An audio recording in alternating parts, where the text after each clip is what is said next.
Let's get right into it. You were already here long before that doctor cut the cord, long before the first cry, before that first breath. The world just hadn't caught up to you yet. We're told that life begins at conception, or maybe it's at birth, or whenever that little flicker on the ultrasound shows up. But those milestones, they don't capture the whole truth, because what we call the start of life is really just the beginning of visibility, not existence. Your soul didn't show up like checked baggage at an airport. It didn't just wander over and randomly attach to a fetus. It came in through a doorway you were never taught to notice. Not in school, not in Sunday service, not in science class. It slipped in quietly through layers, through intention. What if the whole process, the transition from infinite to physical, isn't some chaotic accident, but something deeply intelligent, cosmic, and deliberate? And what if your soul knew exactly when and how to step into this world? What if remembering that moment could change how you see everything, life, death, and who you really are? From the outside, it just looks like a switch flipped. 1 second, you've got a fertilized egg, and fast forward a few months, poof, a baby. But if that's really all it is, then why does it feel like there's so much more going on? Why do so many mothers describe this strange presence during pregnancy? Something science still can't quite explain. Why do some children speak about memories that clearly don't belong to this life? And how is it that nearly every culture, every era, every language from ancient monks to modern mystics still speaks of a soul? If it were just some poetic myth. Here's the thing, what we call the beginning of life is frankly a poor stand-in for what's actually happening. Because what enters the body isn't just cells and organs, it's awareness. And awareness doesn't care about medical timelines or what's printed in a textbook. It doesn't wait for neurons or blood flow or even a heartbeat, it just is. So really when we ask, when does life begin? What we're really wondering is, when does consciousness arrive? And that's a question no biology class can answer. Because the soul isn't some fluffy idea from an old book. It's not a metaphor, it's not myth. It's the spark, the raw awareness that brings everything to life. Call it spirit energy, presence, divine code, whatever works for you. The point is, it exists before the body. And yet, it chooses the body. It chooses you. The soul doesn't just plop into your body like a puzzle piece. It descends, slowly, with precision, through layers of reality most of us never notice. Imagine a threshold, a line between two worlds. On one side, the vast, timeless field of soul consciousness. On the other, our dense, gritty physical world, where we eat, age, grow, and eventually fade. Between them is a doorway, not made of wood or light, but of vibration subtle and alive. And crossing that doorway, it takes more than biology. It takes resonance, alignment, timing. Not every pregnancy becomes a person. Not every embryo welcomes consciousness. And even when it does, it doesn't always happen right away, because the soul waits. Some say it observes from the other side, watching. It checks in on the mother's energy, the father's vibration, the karmic alignment of it all, before making its move. And when it does arrive, it changes everything. The mother might not know what shifted, but she'll feel it. A dream of a stranger, a sudden wave of emotion, a quiet tear on the cheek for no obvious reason. Just this inner knowing someone has arrived. And no, that's not romanticism, it's pattern. One echoed in culture after culture, language after language. The soul doesn't crash in, it synchronizes. Like two tuning forks finding the same frequency. It's a process. One described in Sufi poetry, in Hindu mantras, in Taoist metaphors, even in glimpses from modern science, fetal responses that make no sense biologically, unless something else is already there. Because the soul isn't imagined, it's remembered. And if that remembering feels too delicate to explain out loud, too powerful to say in public, well, maybe that's the point. But for the stuff we can't say here on YouTube, and for a free digital copy of the Kybalion, you can sign up to our newsletter, Insights Academy. Links in the description. Because what we're really exploring here isn't just when life begins. It's when you began. Not your body, not the flesh and bones, but you. The one who chose this life, this body, this timeline. And once you know that, something shifts. You stop seeing yourself as biology and start seeing yourself as part of something vast, ancient, precise. Something you were part of long before you ever took a breath. For centuries, mystics, sages, and spiritual seekers have circled around one question. When exactly does the soul enter the human body? It's not just philosophical, it's existential. Because if that moment exists, if there's a point when the body becomes alive with awareness, then that's the moment everything changes. The moment biology becomes being. But ask different traditions, and you'll get different answers. And yet, beneath all the variations, there's a common rhythm, a thread. The first perspective says the soul arrives at conception. The instant the sperm meets the egg, a new energy field is born. It's not just cellular fusion, it's a spark, a flash of divine intent fusing with matter. Some describe it as the moment the universe says, yes, this one. Christian mysticism talks about it like a holy fire, a sacred light. And interestingly, many people, especially mothers, describe strange shifts at that moment. A dream, a deep sense of calm, a wave of joy for no reason, as if something unseen stepped into the room and changed the air. Supporters of this view say conception isn't just a biological event, it's a signal, a new frequency calling the soul forward, like a beacon. But there's another school of thought. This one says the soul enters later during implantation. That's about a week after conception when the embryo lands in the uterus and roots itself into the womb lining. To some, this is the true moment of embodiment, not floating in possibility, but grounding into physical form. The soul, they say, is watching from beyond, waiting. It senses the shift, the energetic handshake between mother and embryo, and that's when it begins its descent. And it's not sudden, not instant, it's slow, deliberate, a sacred entry, not a crash landing. In many shamanic and indigenous traditions, this moment is described like a soul agreement. The mother opens, the soul responds, the doorway widens. But then there's a third theory, and honestly, it might be the most poetic of all. Some believe the soul enters when the heartbeat begins. It's around the third week. A tiny pulse, no bigger than a grain of rice, starts to beat. Not with thought, not with breath, just rhythm.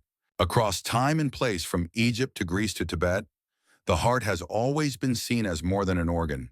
It's the seat of consciousness, the throne of the soul.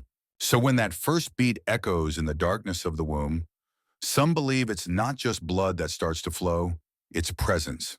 Many mothers describe that moment as the one that changed them. Something shifted, a stillness, a moment of awe, like someone turned their gaze outward for the very first time. Now, all these theories, conception, implantation, heartbeat, seem to contradict each other. But maybe they're not in competition. Maybe they're describing layers of a deeper truth.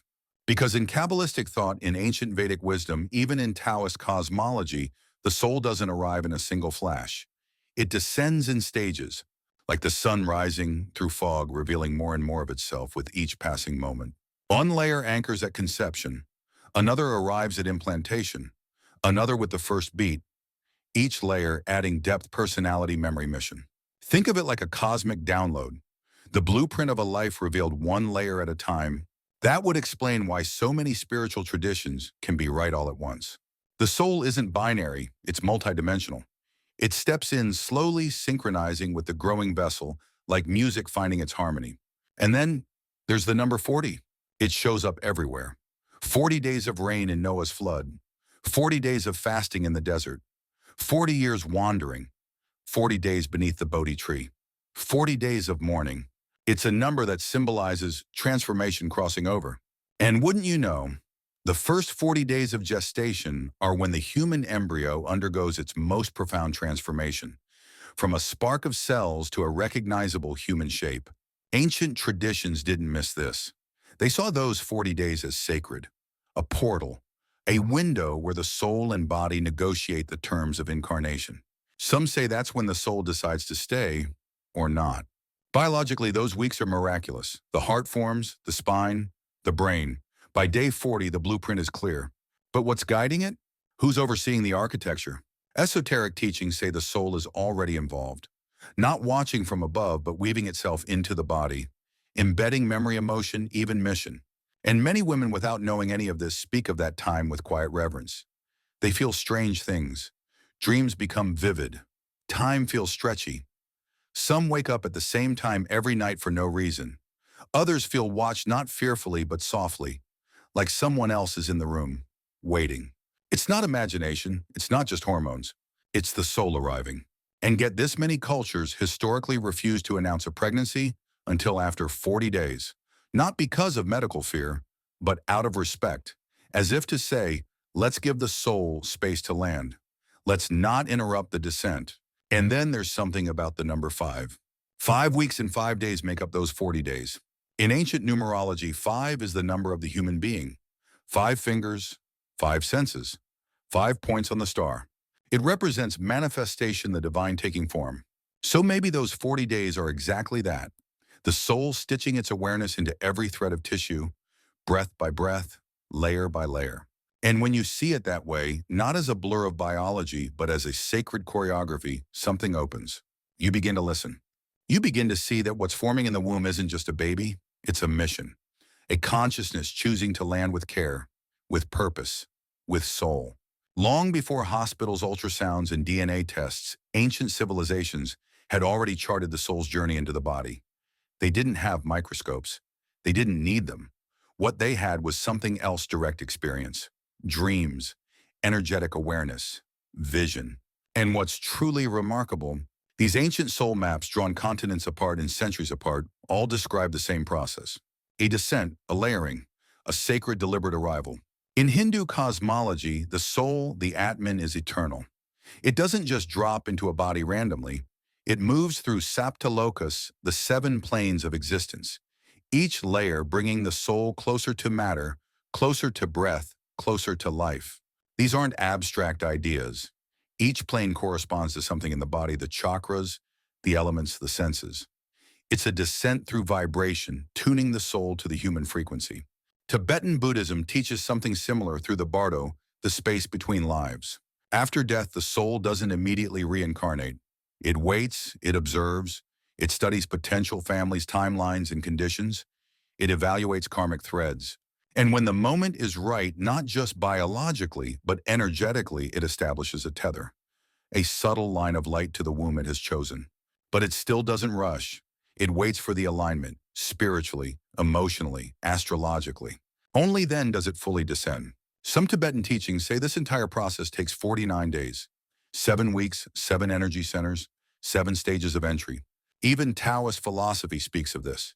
They describe the soul as a mist condensing into a drop. That drop thickens, gains memory, and then slowly enters matter. But even once it lands, it retains a thread to the higher source. In Taoism, the soul arrives in 3 waves: one at conception, one around 3 months, one at birth. These waves aren't poetic fluff. They're ancient blueprints for how awareness merges with matter. And in the West, mystical Christianity saw it too.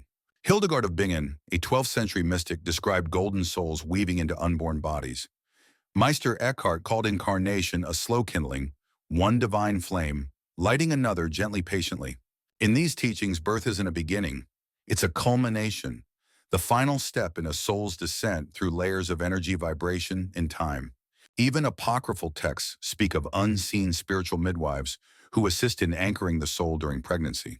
And across all these views, India, Tibet, Europe, China, the core idea is the same. Incarnation is not random, it's not mechanical, it's sacred. So, why did we stop talking about it? Why did modern culture sweep this ancient wisdom aside? Because at some point we replaced mystery with measurement. We decided that if something couldn't be scanned or calculated, it didn't exist. And in doing so, we flattened reality. We erased the soul from the story. But experience has a way of surviving. Even in today's world, the signs are still there, if you pay attention. Mothers who wake up crying with no idea why. Fathers who sense a presence before a test even confirms pregnancy. Animals that suddenly become protective, sleeping by the belly, refusing to leave. Children who talk about the light they came from or the stars they watched before being born. These aren't coincidences, they're echoes, clues, fingerprints of the soul. Some mothers report strange cravings they've never had before: food, music, colors, only to find those very things deeply resonate with the child later in life. Some people feel a voice guiding them during pregnancy, not their own, not imagined. Just present, wise, familiar. Science calls it imagination, hormones. But what if it's something more? What if it's the soul whispering, "I'm here"? And children, especially the very young, often carry pieces of that memory. They'll say things like, "I chose you. I was waiting. I watched you before I came." Some even describe events from before their birth with eerie accuracy. Some remember siblings who were miscarried even though no one ever told them. Others speak of a world in between where they waited for the right family and the right time. It's easy to dismiss until you hear it again and again and again. Because there's a pattern. There's always been a pattern. Even in animals, they react to soul presence. Cats becoming suddenly clingy, dogs guarding the belly, not out of instinct, out of awareness. These aren't metaphors, they're evidence. And the most powerful sign is you, the person hearing this, feeling this. Something deep in you already knows. You're not just a body with thoughts, you're a soul with a path. You chose this. The timing, the body, the family, even the struggles. None of it was random. And once you remember that, once you truly remember, everything begins to change. That's all for today. I'll be making similar videos in the future. Subscribe to see them.